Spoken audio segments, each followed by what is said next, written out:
संकल्प तो बहुत ही सरल है, अगर उसमें दिमाग न लगाया जाए। पहली बात तो संकल्प में दिमाग न लगाया जाए, दिमाग के साथ साथ उसमें भाव हमारा सम्मिलित हो, हमारी इच्छा शक्ति सम्मिलित हो। ये तीनों का जो संतुलन है वो संकल्प कहा गया। अर्थात जहाँ पर विकल्प नहीं है कोई और वहाँ पर संकल्प किया गया है, प्रतिज्ञा की जा रही है, संकल्प किया जा रहा है, तो वो फलीभूत होता है पूरी तरह। आपका स्वस्थ होना ना होना इसी संकल्प पे डिपेंड करता है। तो ये मान के चला जाए संकल्प करते समय कि हे प्रभु बाबा, आपके अलावा मेरा इस दुनिया में कोई नहीं, आप ही मेरे आखिरी सहारा हो, मेरे पास दूसरा कोई विकल्प नहीं। तो हमारे जो भी कष्ट हैं वो हरने की कृपा करें, नष्ट करने की कृपा करें, समाप्त करने की कृपा करें, हमें हमारे परिवार को स्वस्थ करें। हमारे पास कोई विकल्प नहीं, और वाकई में अगर आपके पास कोई विकल्प नहीं रह जाता है तो निश्चित रूप से आपका संकल्प बहुत गहरा होता है।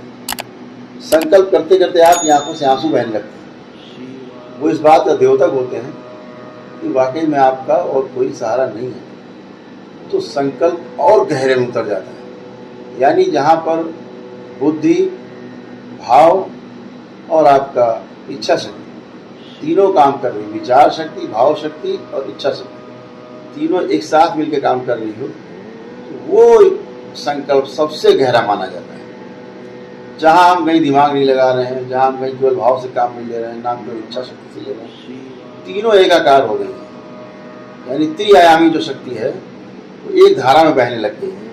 तीन धाराएं थी, वो एक धारा में बहने लग गई। तो वो संकल्प है जहाँ हम ईश्वर के सामने पूरी तरह समर्पित हैं।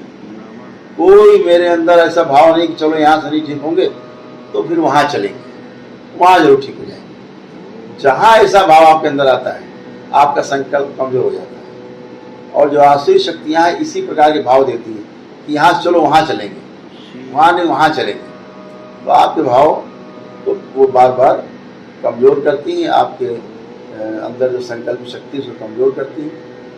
तो अद्भुत बात यही है, संकल्प सबसे ताकतवर बात यही है कि हम जो भी संकल्प करें उस समय ये भाव रख के करें कि आपके अलावा मेरा संसार में दूसरा कोई नहीं। तो फिर पूरी जिम्मेदारी दरबार की बन जाती है और आपका संकल्प बहुत गहरे में जाके स्वीकार होता है। जितना गहरा संकल्प होता है उतना ही गहराई में जाके आप स्वस्थ होते हैं और आपकी प्रार्थना स्वीकार होती है। तो संकल्प के लिए